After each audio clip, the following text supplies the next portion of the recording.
देखिए, आज से हम लोग 10th का संस्कृत ग्रामर पढ़ेंगे। जैसे कि हम लोग को पता है कि 50% मतलब आपका बुक से आता है और 50% आपका जो है ग्रामर से आता है।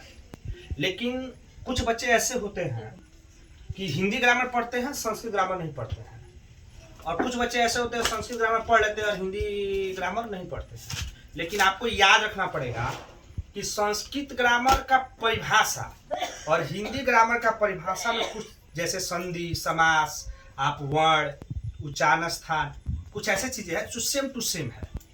थोड़ा सा भेद में अंतर है और थोड़ा सा संख्या में अंतर है। अगर आप सिर्फ संस्कृत व्याकरण को भली भांति सुन लेते हैं, इसके बाद से इससे जितने सारे ऑब्जेक्टिव निकलेंगे वो सारे ऑब्जेक्टिव आपको इसी समय कंप्लीट करवा दिया जाएगा। बस आपको याद रखना है कि पूछेगा क्या, संस्कृत ग्रामर से वर्ण से क्या पूछेगा। तो वर्ण से 3 से 4 तरह से ऑब्जेक्टिव निकाले जाते हैं जो पूछ सकता है। पहले भेद से पूछेगा, वर्ण के कितने भेद होते हैं, या पूछ देगा स्वर वर्ण के कितने भेद होते हैं, व्यंजन वर्ण के कितने भेद होते हैं, या संख्या से पूछेगा कि संस्कृत ग्रामर में वर्ण की संख्याएं कितनी है, स्वर वर्ण की संख्याएं कितनी है, व्यंजन वर्ण की संख्याएं कितनी है। ऐसे करके हर्ष, दीर्घ, प्लुत, स्पर्श, अंतस्थ और व्यंजन वर्ण की संख्या से पूछ सकता है। या पहचान से पूछेगा। पहचान से क्या पूछेगा, मतलब कोई इसमें से कौन सा हर्ष स्वर है, इसमें से कौन सा स्पर्श व्यंजन है, या इसमें से कौन सा व्यंजन वर्ण है, या इनमें से कौन सा व्यंजन वर्ण नहीं है। या एक ऑब्जेक्टिव और पूछ सकता है कि इसमें से कौन सा व्यंजन वर्ण नहीं है, इसमें से कौन सा स्वर वर्ण नहीं है, इसमें से कौन सा संयुक्त व्यंजन नहीं है। इस तरह के ही ऑब्जेक्टिव इससे निकाले जाएंगे। 1 नंबर कम से कम फिक्स है। जब मेरा हिंदी व्याकरण आएगा वर्ण का, तो उसमें हिंदी व्याकरण भी पढ़ना है आपको। ऐसा नहीं है कि आप संस्कृत ग्रामर पढ़ लिए तो मेरा हिंदी ग्रामर हो गया और हिंदी ग्रामर पढ़ लिए तो संस्कृत ग्रामर हो गया, ऐसा नहीं है। और आप इसके साथ रिवीजन करते चले जाएंगे। परिभाषा को सुनेंगे, हालांकि परिभाषा से कुछ पूछता नहीं है, आपको पहचान से, संख्या से और भेद से ही ऑब्जेक्टिव निकाले जाएंगे। जैसे कि आप पहले भी पढ़ेंगे कि व्याकरण कहते किसको है। बचपन से आप पढ़ते आए हैं कि जिसको शुद्ध शुद्ध लिखना, पढ़ना, बोलना आए उसे व्याकरण कहते हैं। व्याकरण किसे कहते हैं? जिसे शुद्ध लिखना, पढ़ना, बोलना आए उसे हम क्या कहते हैं? व्याकरण।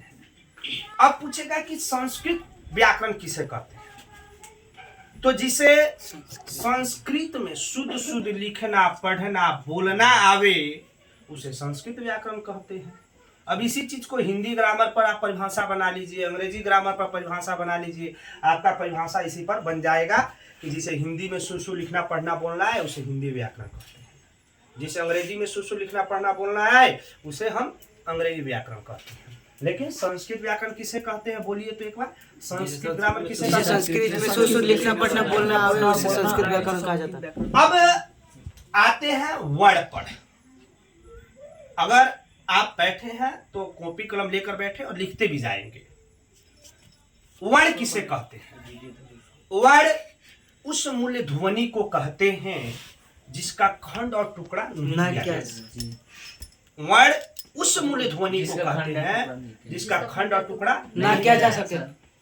अब इससे पिछले बार एक बार ऑब्जेक्टिव पूछ दिया था कि इसमें से कौन सा क वर्ग है, और दे दिया था क, ख, ग, घ, अंग। ऑप्शन नंबर 4 में दिया था क हलंत, ख हलंत, ग हलंत, घ हलंत, अंग हलंत।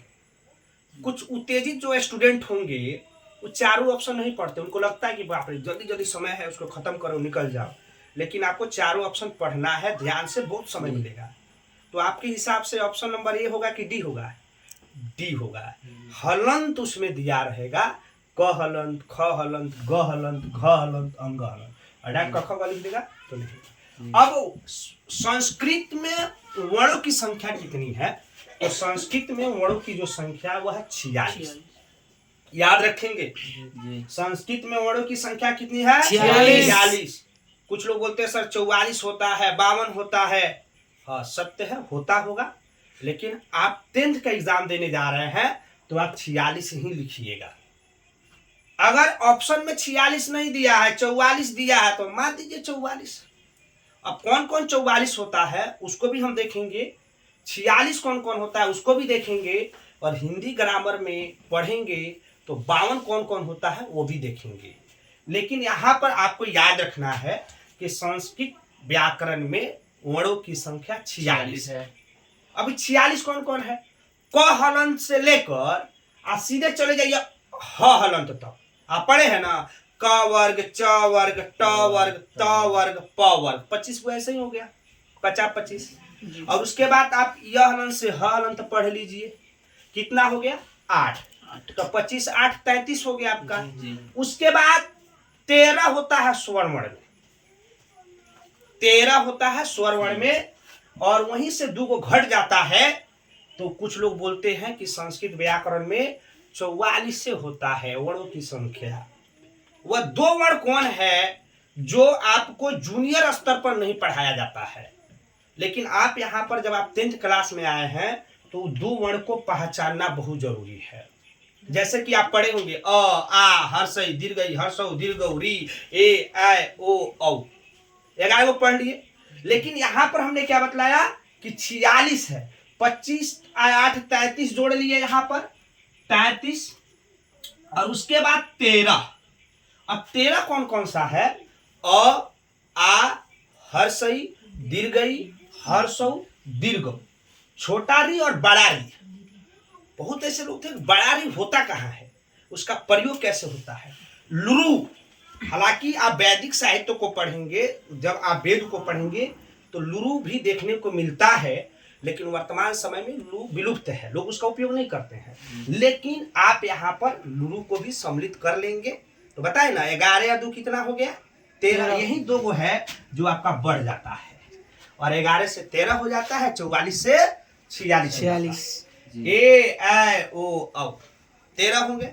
कुल वर्ण यहाँ पर आपको दिखाई दे दिया कि 46 है।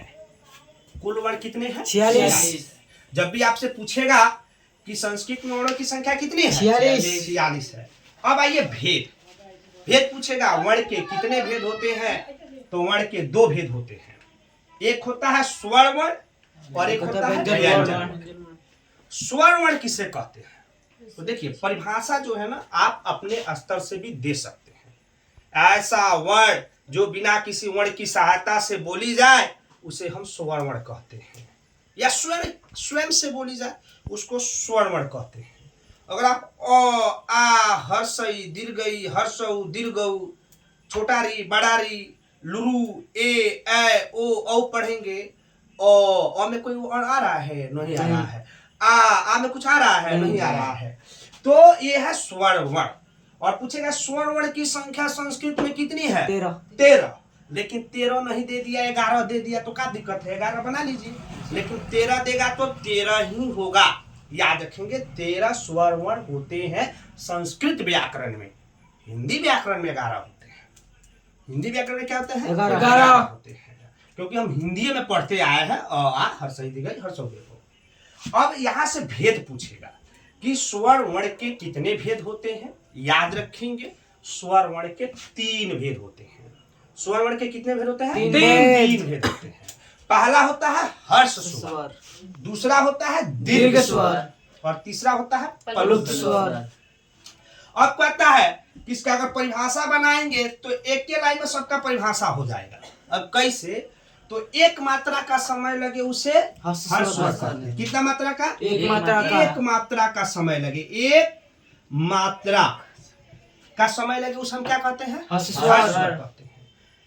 2 मात्रा का समय लगे उसे दीर्घ स्वर कहते हैं, और 3 मात्रा का समय लगे उसको प्लुत स्वर कहते हैं। अब कहिएगा कि सर 3 मात्रा कैसा होता है? 3 मात्रा कहाँ से आ गया? 3 मात्रा होता है, हम आपको दिखा रहे हैं कि 3 मात्रा का प्रयोग कहाँ पर होता है और किस रूप में होता है। हालांकि ये पूछा गया प्रश्न है, एक ऑब्जेक्टिव पूछा गया है कि इसमें से कौन सा प्लुत स्वर है, आप बताए। तो देखिए, हिंदी में प्लुत स्वर नहीं होता है, संस्कृत में प्लुत स्वर होता है।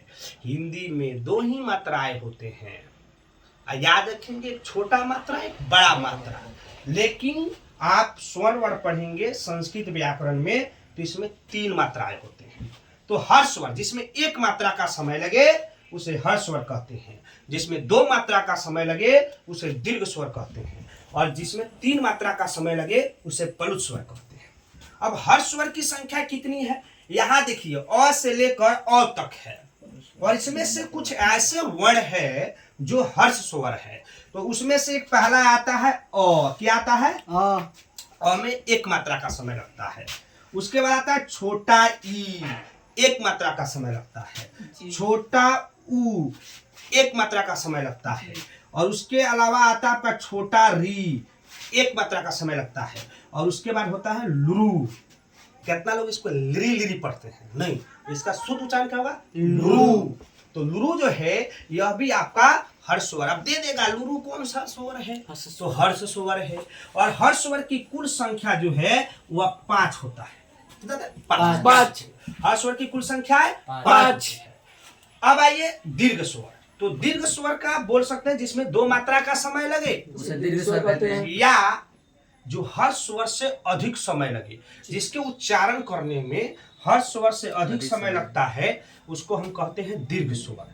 और दीर्घ स्वर कौन कौन है? जैसे कि आप 13 है, 5 निकाल दिए, बच गया 8। जो 8 है वह टोटल का टोटल दीर्घ स्वर है। अब वो 8 कौन कौन है? आकार, दीर्घिकार, दीर्घुकार, बड़ा री, ए, ऐ, ओ, औ। ये 8 है। कितने हैं? 8 है। दीर्घ स्वर की कुल संख्या 8 है।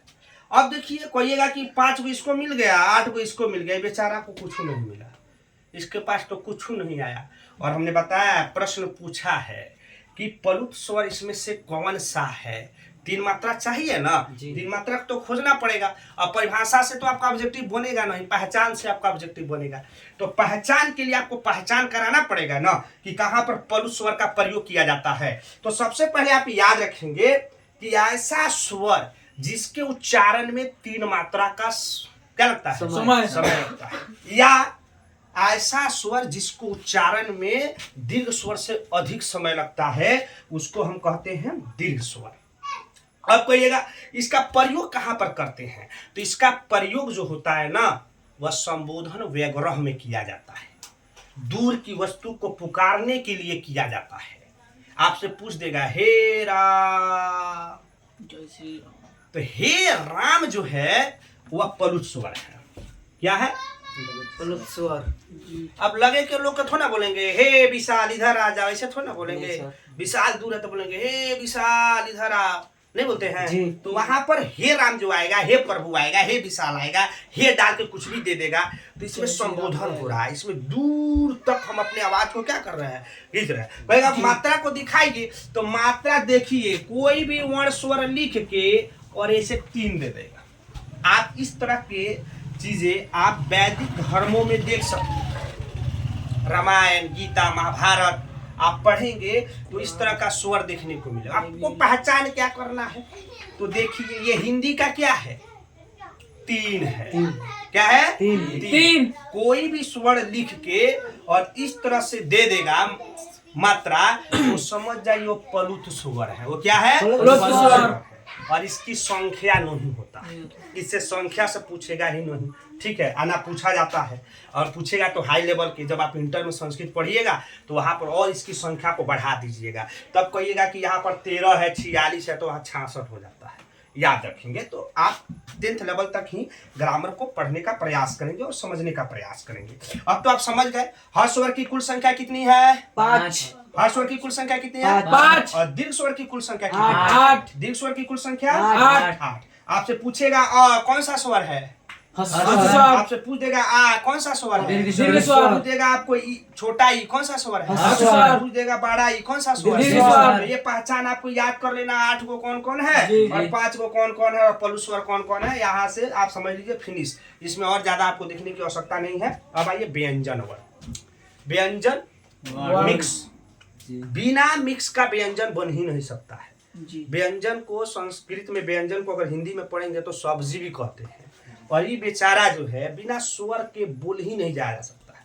किसी से कोई क बोलो और उसमें स्वर का उच्चारण नहीं करना है, कभी बोलेगा नहीं। बोल ही नहीं नहीं सकता होगा। है, क्योंकि उसका उच्चारण हो ही नहीं सकता है। तो ऐसा वर्ण जो स्वर वर्ण की सहायता से बोली जाए उसको हम व्यंजन वर्ण कहते हैं। ऐसा वर्ण जो स्वर वर्ण की सहायता से बोली जाए उसे उसे व्यंजन क्या वर्ण कहते कहते हैं? हैं। व्यंजन वर्ण कहते हैं।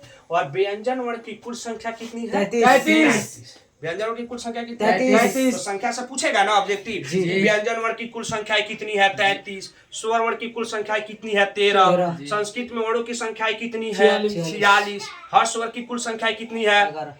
5। दीर्घ स्वर की कुल संख्या कितनी है? 8। ऐसे पूछेगा ना। जी। तो उसी तरह से व्यंजन वर्ण जब भी पूछेगा तो ये होता है 33। अब 33 कौन कौन होता है आप देखिए, तो क से लेकर ह तक डायरेक्ट बोल दीजिए। अब क से लेकर जब ह तक आप पढ़ेंगे तो ये टोटल 33 आपको देखने को मिलेगा। और इसी व्यंजन वर्ण को भी 3 भागों में बांटा गया है।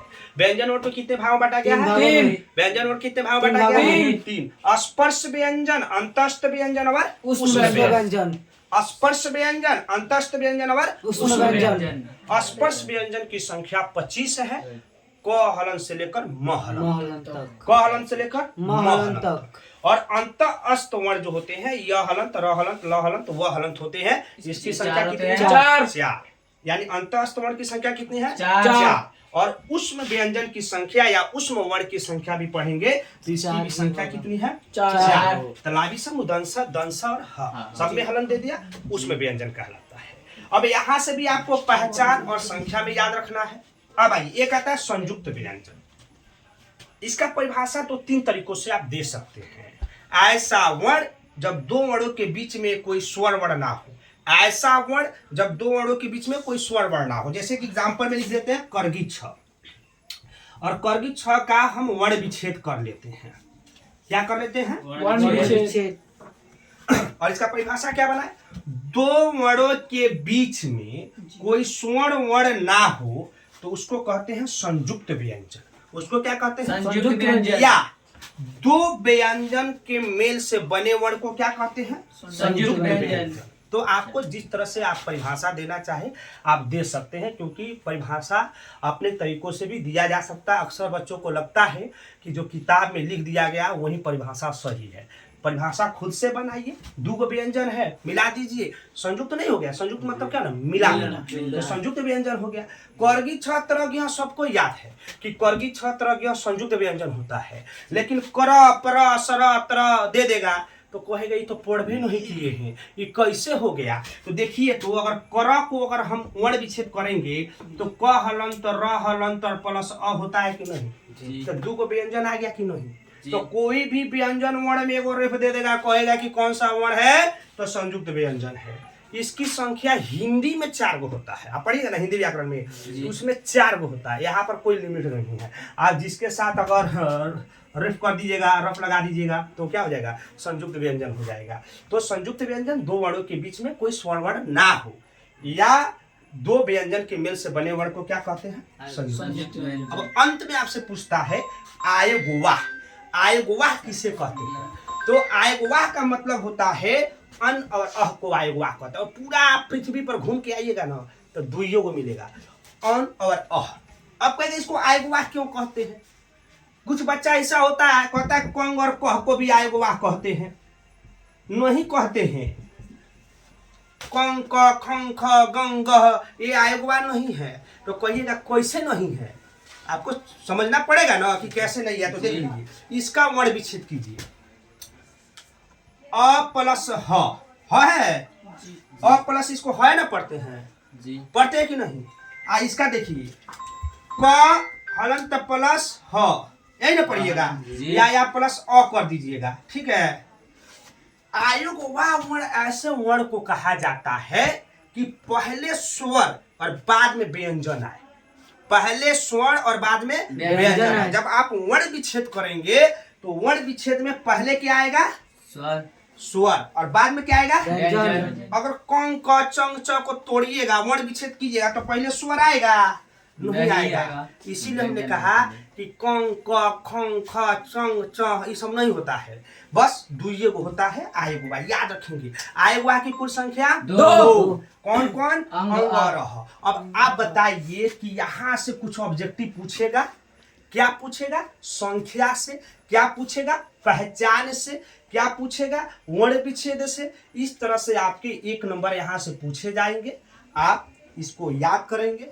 इससे कल जब टेस्ट लिया जाएगा तो उस टेस्ट में देखा जाएगा कि आप कितने इससे ऑब्जेक्टिव बना पाते हैं। नहीं तो 2 नंबर फिक्स है, एक हिंदी ग्रामर से और एक संस्कृत ग्रामर से। अब अगली बार जब हम हिंदी ग्रामर का वर्ण पढ़ेंगे तो उसमें फिर इसी को पढ़ेंगे, लेकिन थोड़ा सा अंतर भेद में देखेंगे और थोड़ा सा अंतर संख्या में देखेंगे, जबकि परिभाषा सेम टू सेम आपको देखने को मिलेगा।